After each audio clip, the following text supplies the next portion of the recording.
Hello দর্শক, আসসালামু আলাইকুম। স্বাগত সবাইকে লাবণী কিচেনে। আজ আমি এসেছি আপনাদের এই রিকোয়েস্টে একটি ভিডিও নিয়ে, আর তা হচ্ছে আমি কিভাবে মাটি তৈরি করে গাছ লাগাই। আর যার রিকোয়েস্ট ছিল আমার চ্যানেলে 1000-এরও উপর, তাই ভাবলাম আর বেশি দেরি করা যাবে না, লাভলি ভিউয়ার্সদের আবদার তো অবশ্যই পূরণ করতে হয়। তাই আজ আমি অল্প পরিমাণে মাটি বানাচ্ছি, আপনারা আপনাদের গাছের পরিমাণ বুঝে কম বেশ করে নেবেন। আজ আমি একটি গাছ লাগাবো, তাই আমি কিছুটা মাটি প্রিপেয়ার করছি। এখানে আমি কম্পোস্ট নিয়ে নিয়েছি। আর আমি কোন ধরনের কম্পোস্ট ব্যবহার করি আপনারা একটু লক্ষ্য করলেই দেখবেন নিচের দিকে একটি ছবি, আমি এই কম্পোস্টই ব্যবহার করি। এখানে আমি প্রায় 60% কম্পোস্ট নিয়েছি। আর এর সাথে এখন আমি অ্যাড করব 40% টপ সয়েল। টপ সয়েল আসলে কিছুই না, যা হচ্ছে আমাদের বাড়ির আঙ্গিনায় আশেপাশে যে ধরনের মাটিগুলো থাকে তাই হচ্ছে টপ সয়েল। তার মানে হচ্ছে মূল যে মাটি তাকেই বলা হয় টপ সয়েল। তো এখানে আমি 40% টপ সয়েল নিয়ে নিলাম। 60% কম্পোস্ট, 40% টপ সয়েল, পুরোপুরি 100%। এখন শুরুতে এই মাটি আর কম্পোস্ট আমি মিশিয়ে নিচ্ছি। আর আপনাদের যাদের হাতের নাগালে কম্পোস্ট নেই, ঘাবড়াবার কিছুই নেই, আপনারা সরাসরি মাটি ব্যবহার করতে পারেন, কারণ আমরা যে আরো উপকরণ মিশাবো তাতেই আপনাদের মাটিতে কম্পোস্টের কাজ হয়ে যাবে। এখন আমি এতে মেশাচ্ছি ইটের গুঁড়ো। জি, আপনারা ঠিকই দেখছেন, ঠিকই শুনছেন, এটি হচ্ছে সেই ইট যা দিয়ে আমাদের ঘর বাড়ি তৈরি করা হয়। কারণ এই ইটের গুঁড়ায় রয়েছে যথেষ্ট পরিমাণে সল্ট, যা আমাদের গাছের রুটকে শক্ত করে এবং আমাদের গাছের যে ড্রেনেজ সিস্টেম তা সুরক্ষিত রাখে। আরও মিশাচ্ছি আমি বোন মিল।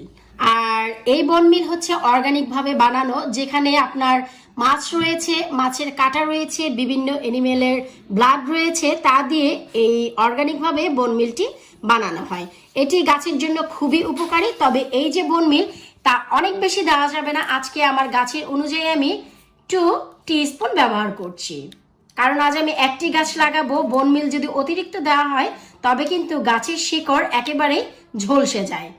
আপনাদের যাদের কাছে বোন মিলের অপশনটি নেই, যারা দেশে থাকেন, বাংলাদেশে, তারা ভার্মি কম্পোস্ট ব্যবহার করতে পারেন। যে কোনো নার্সারিতে গেলে আপনারা 30 থেকে 40 টাকা কেজি দরে ভার্মি কম্পোস্ট পেয়ে যাবেন। আর তা হচ্ছে কেঁচো সার।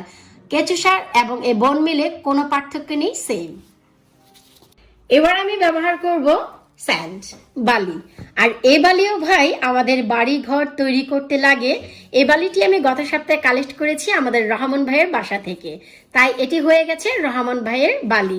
আপনারা অবশ্যই বালিটি দেওয়ার চেষ্টা করবেন, এতে করে আপনাদের গাছের যে ড্রেনেজ সিস্টেম খুবই ভালো হবে, মাটিতে পানি ধরে রাখতে সাহায্য করবে এবং গাছের জন্য খুবই খুবই খুবই উপকারী একটি জিনিস হচ্ছে এই বালি। এখন আমি মিক্স করছি কোকোপিট।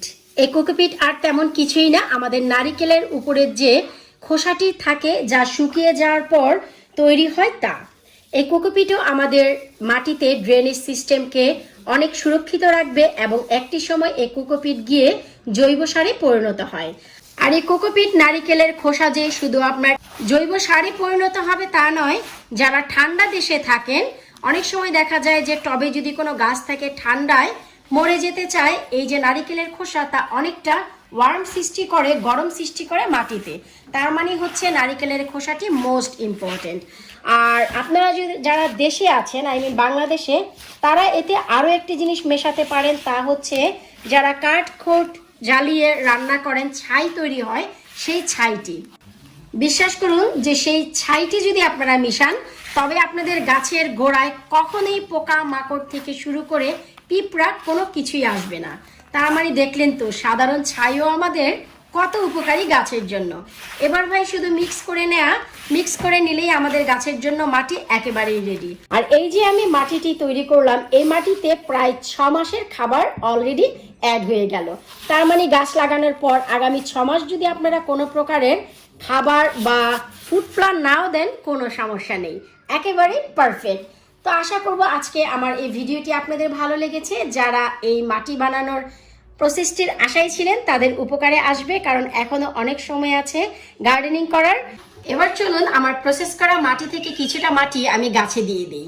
আমি বেশ কিছুদিন আগে এই গাছটি লাগিয়েছি, তো সমস্যা নেই, আপনারা যদি গাছ লাগানোর পরেও এই মাটিটি তৈরি করেন পরেও দিয়ে দিতে পারবেন, কোনো সমস্যা নেই। যখন পানি দিবেন তখন উপর থেকে যত নিউট্রিশন আছে একেবারেই পানির সাহায্যে নিচে চলে যাবে।